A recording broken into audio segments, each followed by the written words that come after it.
Hello and welcome to Offensive Coffee Studios. We are doing podcast movie reviews. I'm the artist in the group, so I'll be doing art videos. And this is our first movie review slash rating. It's a solo one for me because I was the only one available and watched the movie for The Open House. It was good. We're going to watch the trailer and dissect the film a little bit. So let's get started with the film. When did you say we're going to be here for? You said that I'd be back before graduation. You should stay at our mountain house. I thought you guys were selling.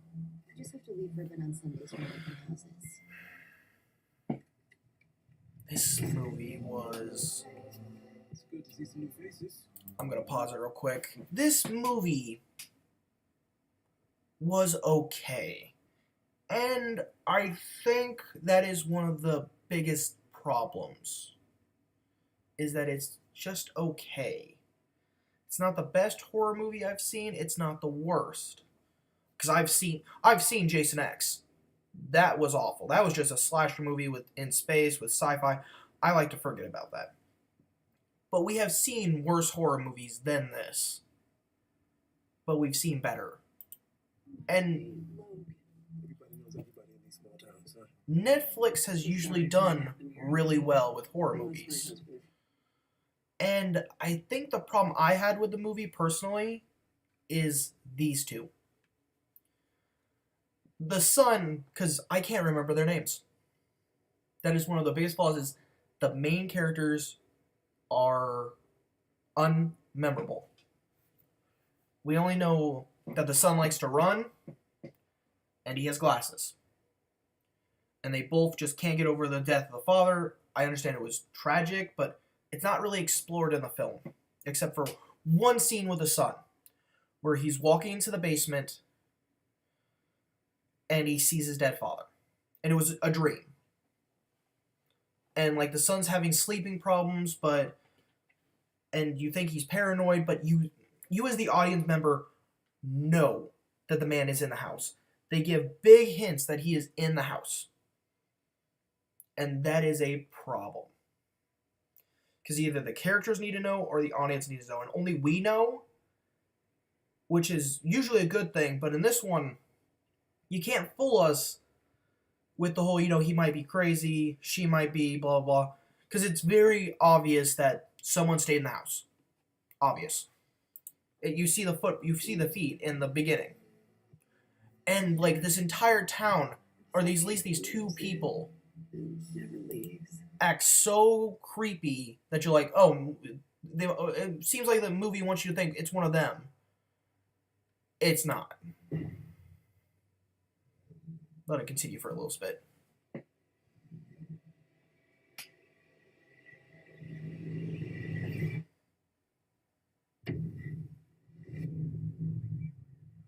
Sam searched the entire house. There's no one here. We had an open house here a few days ago. Maybe someone found a spare key laying around. Or... Maybe someone stayed. Probably just some kids trying to scare the newcomers. Didn't feel like kids. Who's that? Hey! Hey! Something is clearly going on. Hello? Is anyone... I completely forgot this. They have this scene where one of the people around the town, the one we just saw, he goes to the basement, and it makes it like the dramatic music plays. So it makes you think that he is a part of the antagonist and that it's the town. It's not. So it's a thread that doesn't go anywhere, and it's supposed to make the audience think maybe it was him, which I kind of get, but he doesn't come off as the killer. And then it's just a red herring, which... It's always nice to know you have someone nearby. The quiet out here can get real loud. This scene right here should not have been in the trailer. It is a spoiler for one of the biggest moments in the movie. And like the pacing in this movie is really good. Like I went through and I didn't. The pacing is like one of the best parts of this movie. It doesn't feel like you watched a full movie. It's like you're invested, but not in the characters. It's more of the mystery of like what's happening. And the killer in this is just like, if he had just made a couple more traps, he would have been Jigsaw. Like, if he had just made some outlandish traps, Jigsaw. And I kind of maybe would have liked that.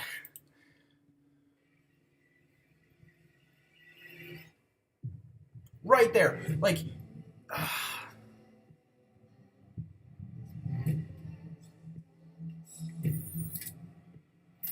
again, a lot of spoilers.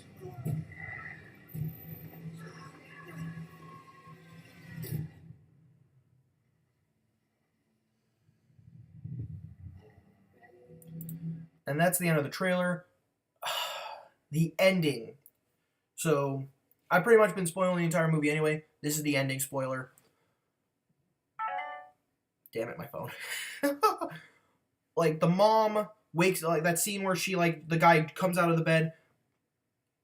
It is after you find out that the other guy had his throat slit. He left the car on with the lights and honked it to have the son come out and then smash the son's head into the car and knocks him out. Pouring water over him so he got hyped for probably to kill him.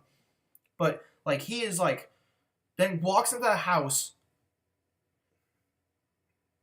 and lays in the bed with the mom. And I thought this was the creepiest scene in the movie and scared the shit out of me. So then there's a big tussle and he ties her up.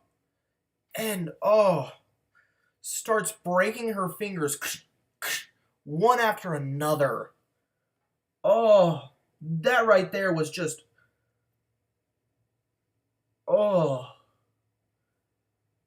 it hurt me a little bit watching that. And then when the son goes, like, the son finds the mom, unties her, and goes looking for the guy. And he can't find him. Goes around, hears the commotion, I believe, and runs up to try to save the mom, and the mom's gone. So there's one place they could have went. So he goes down to the basement. Just, they're using the basement really well because you can't see anything. And when he's running, he accidentally stabs his own mom. And then runs upstairs, but the guy grabs him and, like, removes his contacts so he can't see anything. It was just, and then, like, just had him, like, torching the guy, had him run away. And he's running in the woods. And then there's that creepy fucking old lady. Like, she is creepy. Creepy. But she's not a bad guy in this. And it's, I understand why they did it, because he couldn't see anyone, couldn't call for help. Finds a lake and is drinking from it, and the guy followed him all the way there and drowns him. So, two main characters dead. One innocent bystander dead. And then he's off driving to another open house. I like the ending. Like, with all of them dying. And that, the pacing and the ending the ending is okay, the pacing is really good in this movie. There are times where it's a slow movie. But there's like a couple like tidbits that are really like good, but not great. So I'm gonna get down to the rating of this, and I would have to say 5 out of 10. Not the best, not the greatest, but a decent horror movie. It's no masterpiece. It's not even a really good one. It is just a decent horror movie for what it is. Which is kind of sad coming from Netflix because they've had some really great shows, some really great movies. But it's decent. That's all I can say about it. So, thank you for viewing us. Well, me. It's a solo review today. So I hope we can see you guys next time at Offensive Coffee Studios. Ciao!